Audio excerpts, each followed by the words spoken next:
In this video, I'll show you a couple of simple steps to fix the export error in CapCut on PC. If CapCut isn't letting you export your video, follow these methods. First, open CapCut on your computer. Click on Menu in the top left corner. Go to Settings. Select the Performance tab. Now, uncheck Speed Up Hardware Encoding. Click Save. After that, try exporting your video again. This setting can sometimes cause export errors depending on your graphics card or drivers. If you're still getting the error, save your project. Completely close CapCut. Restart your computer. You can restart by clicking the Start button. Power Restart.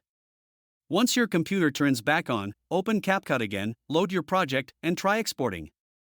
Sometimes the issue is caused by temporary cache or memory problems, and a restart clears it. Hopefully, these steps fix your CapCut export error.